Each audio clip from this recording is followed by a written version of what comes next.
When I finished my PhD, they said, "Hey, Georg, come work for us. You have connections in open source. You can help us grow the business." And I said, but sales, I have this picture of sales being very cringy, and I don't like talking to salespeople. And I was like, I don't know if this is the right thing, but I changed my perspective on that. With sales is also education. And I'm an educator. I've taught classes. I like to explain things to people. I like to show them how to do something. And that's what sales is, where, especially in open source, I can authentically say, here, I know something. Would you like to learn from me? And then if you want to go further than what my capabilities are, I have a team that can do even more. But then, of course, to get their time, there's a price tag attached to that. But that initial conversation is always based on mutual respect, on learning from each other. And that's how I was able to say, yes, I can do sales in open source. I think that's a very good insight about that transition into sales, that there's a big education component to it, because I think that a lot of entrepreneurs in the open source space go through this exact transition of, I'm an engineer, I'm a developer, whatever it is that I'm doing in, the open source world very specifically, and then transitioning to a business, like really grappling with that and kind of learning how you port all your skills over to that. And I think that education angle is a very natural way to kind of bridge over to that. I'm kind of curious, what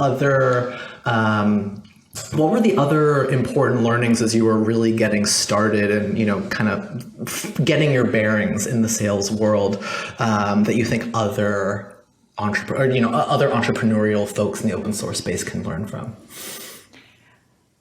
So I'm still learning. It's a never-ending process. Always. And I still remember when I started, I was like, what's an SOW? What's a PO? All these acronyms with a statement of work, SOW, where we describe exactly what it is that we're going to do with the description, and then a price and specific boundaries of where does our engagement end. Like, we do this many hours, but then if it goes over, then we need to renegotiate, or there's a different price.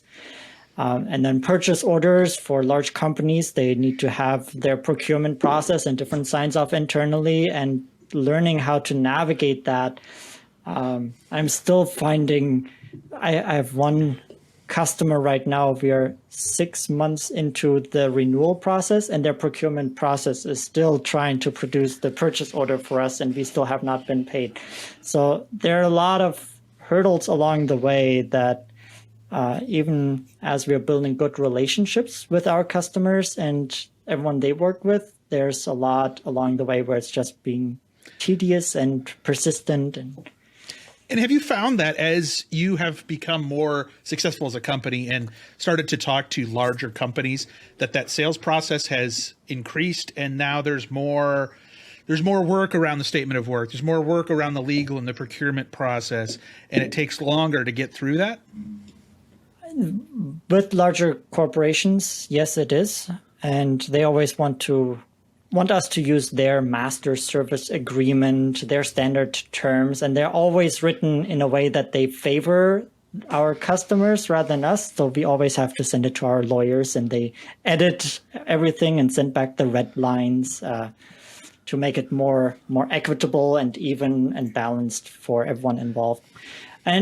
But what I'm also seeing is the more we do this, the more standard our contract becomes. We're trying to reuse the same building blocks in our contract. And that is working, but we're always finding new edge cases, and we're like, okay, we need to account for this. So, for example, we had one customer that wanted to do on-prem. And so we said, okay, yeah, we do it on-prem, no problem. We've done it a few times before.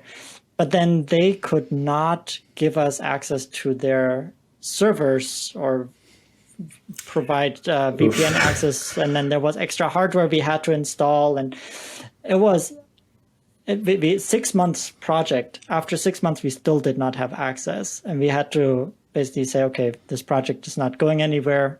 We shut down. But So yeah, we are tweaking the language in the contracts as we learn along the way. One of the things that I'm experimenting with right now is multi-year contracts. So we have so far always done 1 year at a time with automatic renewal, which automated is not really automatic if you have to get another purchase order and have to again engage in the procurement process. So this year I started with the idea, okay, let's see if we can get like 3 years at a time. So we just got the first purchase order for 3 years and we'll see how that goes. Hopefully it reduces our administrative overhead.